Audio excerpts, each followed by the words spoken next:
имоти или искаш да купиш или продадеш апартамент, остани с мен, за да видиш как с нашия AI базиран калкулатор ще направим оценка на цената на този достоен апартамент в град София, квартал Витоша.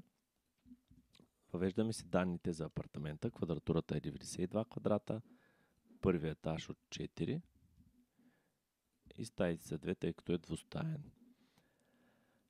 2025 година, пред акт 16, така че ще отбележим, че е в строеж, контрол на достъпа, ново строителство, асансьор със сигурност имат новите сгради и санирано също. Така, нека видим дали са отбелязали нещо друго. Могат да го продадат за 163 в текущия вид или 193 напълно обзаведен, което не е лошо в интерес на истината за 30 000 евро обзавеждане. Така, асансьор с гараж обзаведен. Гаража естествено може да се закупи допълнително. Никой не ги подарява с апартаментите вече.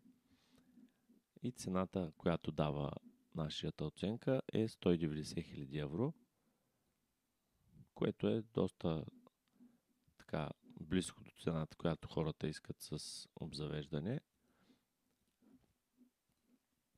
Реално погледнато, цената, на която продават апартамента, е честна. Сподели в коментарите какво смяташ ти и дали би си купил апартамент тук.